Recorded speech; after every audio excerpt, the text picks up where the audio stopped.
राजा प्रजा से बनता है, प्रजा राजा से नहीं होती है, राजा से प्रजा बनता है। और जब वही राजा उल्टे सीधे कार्य करता है तो प्रजा बड़ी दुखी होती है। अगर प्रजा किसी इंसान को, व्यक्ति को राजा बना दे तो उसे उसका धर्म निभाना चाहिए, उसकी सहायता करनी चाहिए। अन्यथा ऐसा नहीं कि धन दौलत प्राप्त हो गया और प्राप्त करके हम उल्टे सीधे कार्य करें, अपना भंडार भरें, प्रजा की तरफ ना देखें, ये उसका अधिकार नहीं होता है। प्रजा राजा बनाती है वो इसलिए कि मेरी सहायता हो और मुझे कुछ प्राप्त हो, ठीक है, इसीलिए बनाते हैं। लेकिन पता है, एक बार की बात है, हमारे देश में एक राजा हुए हैं, कहना तो नहीं चाहती हूँ लेकिन मोदी जी, उनकी हालत कैसी है, सारी प्रजा त्राही त्राही कर रही है इस समय ना हमारे देश की। उन्होंने तो ऐसा किया है कि एक बार एक राज्य में ऐसा होता था कि एक व्यक्ति जो राजा बनाया जाता था 1 वर्ष के लिए बनाया जाता था और 1 वर्ष के बाद में उसे कारे पानी की सजा दे दी जाती थी। तो कोई भी राजा बनने के लिए तैयार नहीं होता था, अरे कौन कारे पानी की सजा भोगे। लेकिन एक व्यक्ति इतना होशियार था, इतना बुद्धिमान था, उसने कहा हम राजा बनेंगे। वो गया, राज तिलक कर दिया गया उसका। अब सब सोच रहे हैं कि 1 साल तो आराम कर पाएंगे, फिर इनके कारे पानी की सजा हो जाएगी, चले जाएंगे। तो राज तिलक करके जैसे सिंहासन पर बैठाला और सिंहासन पर बैठते ही उस व्यक्ति ने, उस राजा ने ऐलान कर दिया। ऐलान क्या किया कि देखिए, कारे पानी की सजा तो जो दी जाती थी, टापू के पार जाकर के राजा को छोड़ दिया जाता था। वहां ना खाना, ना पीना, ना सोने की कोई व्यवस्था नहीं होती थी, तो अपने आप वो दुख उठा करके प्राण त्याग देता था। तो उसने क्या किया कि प्रजा से कह दिया कि देखो, एक सुंदर सा महल, सबसे सुंदर महल उस पार बनाया जाए, ये मेरा आदेश है। अब भाई राजा का आदेश कौन टाल सकता, कोई नहीं। तो प्रजा लग गई कार्य में। ऐलान सुनते ही आज आदेश पाया तो उस पार बड़ा सुंदर महल बना दिया, बहुत सुंदर नगरी बन गई आदेश के अनुसार, और जितना इधर है उतना ही उधर हो गया, इससे बढ़कर के उधर पहुंच गया। 1 साल के अंदर अंदर उसने समय रहते हुए उसने इतना उधर कर लिया, जितना इधर नहीं है उतना उधर कर लिया है। तो देखा, समय रहते हुए उसने अपना परिवार वहां से हटा करके उस राज्य में पहुंचा दिया, उस महल में उस पार पहुंचा दिया। अब देखा समय आ गया पूरा, बोले कारे पानी की सजा भोगो चल करके महाराज, चलो। अब राजा तो उठे तुरंत गद्दी से और उठकर कारे पानी की सजा भोगने को तैयार हैं। जब कोई राजा पहले बनाया जाता था तो वो पीछे को कदम बढ़ाता था, बोले कारे पानी की सजा नहीं भोगेंगे। अब ये राजा अपने आप चल रहा, बोले मुझे ले चलो, जल्दी से ले चलो, देर मत करो, क्योंकि वहां मेरी सारी व्यवस्था है, कोई भी कमी नहीं है, हमें कोई डर नहीं है। नाव मंगाई गई, बड़े हर्ष उल्लास से बैठ गए महाराज कारे पानी की सजा भोगने के लिए। अब उधर जब पहुंचे अपने परिवार में मिले, इधर से ज्यादा खुशियां उधर मिली हैं। तो ऐसा होता, कभी कभी ऐसा राजा फंस जाता प्रजा के चक्कर में कि प्रजा को दुखी करके अपना स्टॉक बनाता है और बना करके दूसरे राज्य में भेजता है। अगर यहाँ प्रजा लाइक नहीं करेगी तो वहां जाकर वो राज्य कर लेगा, वहां अपना जीवन बिता लेगा। अरे दिया तो प्रजा ही का है, इधर का मांगा तो उसने बुद्धि और विवेक से मांगा है और उसी का वो उपभोग वहां करता है। मतलब हमारे देश का जो माल है वो विदेश में पहुंच रहा है, ये सच है। तो ऐसे ही होगा। देखते हैं मेरे भैया महाराज, आज प्रजा इतनी रो रही है, इतनी रो रही है कि आंसुओं की धार नहीं टूट रही है प्रजा की। समझा बुझा करके आगे बढ़े, आगे बढ़कर जब जंगल में पहुंचे, भगवान की लीला क्या निराली है। विश्वामित्र कहते हैं महाराज हरिश्चंद्र से, और महाराज हरिश्चंद्र जो है भगवान से आज प्रार्थना करते हैं कि प्रभु तेरी कैसी है प्रभुताई, भूपति समझ नहीं पाई। प्रभु तेरी कैसी है प्रभुताई, राजा समझ नहीं पाई।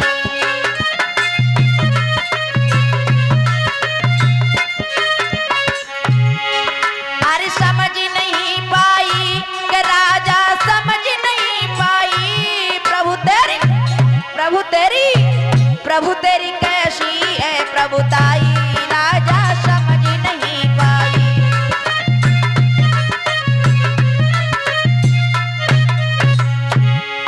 अरे जेठ मास की तपे दोपहरी, लाल को प्यास सतावे।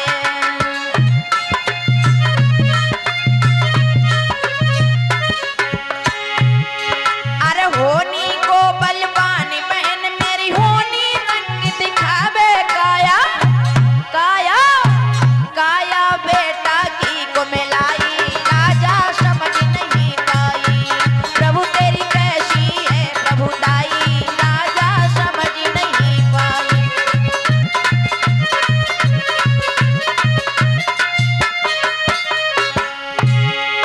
अरे किस्मत के हैं खेल निराले, बात समझ नहीं आवे हो।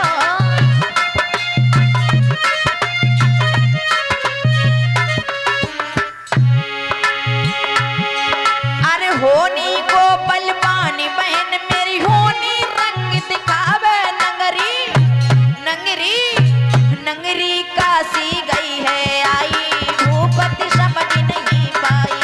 वो नंगरी काशी गई है आई।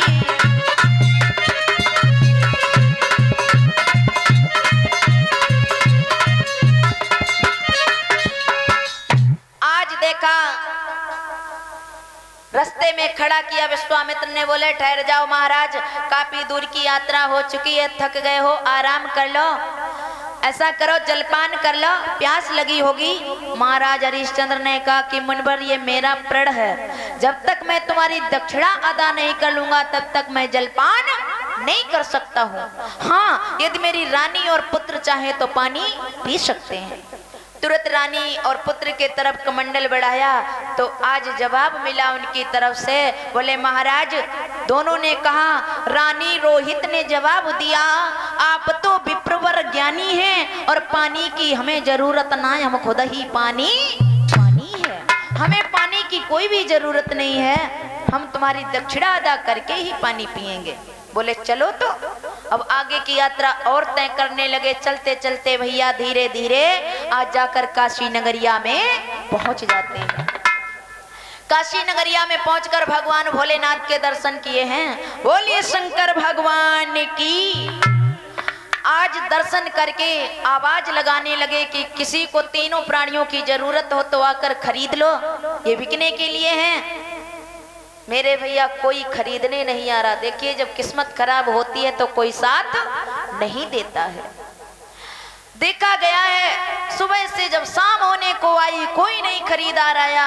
भोलेनाथ से आज ध्यान लगाया राजा हरिश्चंद्र ने कि मैंने ऐसा कौन सा पाप किया जो दुनिया में कोई मुझे खरीदने वाला नहीं है।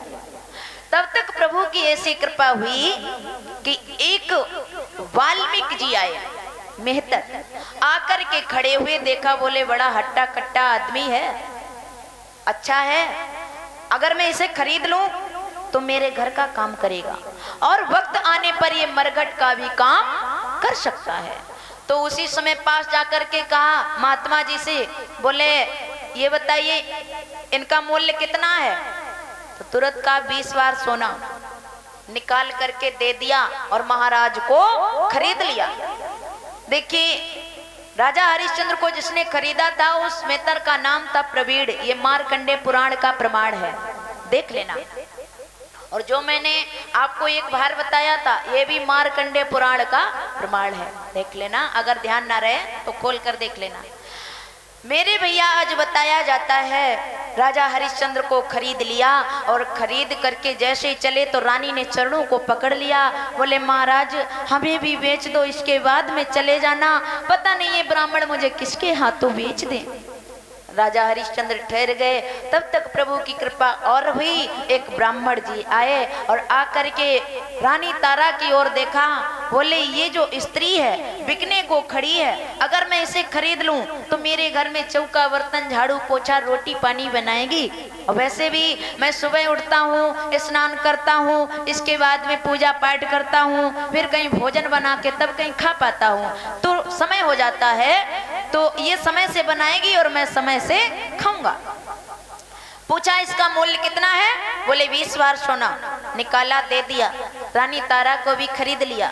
रानी तारा कहने लगी, ब्राह्मण देव थोड़ी कृपा और कर दो, मेरे पुत्र को भी खरीद लो, ये बिन माँ के कहाँ भटकता रहेगा और तुम्हारे काम आएगा, तुम्हारी पूजा के लिए फूल तोड़कर लाया करेगा। ब्राह्मण को दया आ गई। बोले इसका मूल्य? बोले 20 बार सोना है। कितना हो गया? 60 बार। निकाल करके 20 बार सोना दे दिया। रोहित को भी खरीद लिया। तीनों को आज खरीद लेते, बेच देते। विश्वामित्र वो सोना लेते हैं और लेकर थोड़ी दूर जाते हैं, अंतर ध्यान हो जाते हैं। इधर मेतर के घर में ब्राह्मण ने बेच दिया है राजा हरिश्चंद्र को, तो जाकर उसके घर में कार्य करते, और ब्राह्मण के घर में रानी तारा कार्य करती है। तालियां बजाकर 2 शब्दों में भगवान का पावन नाम लें। हमारे भक्तों में देखो कितनी शांति है।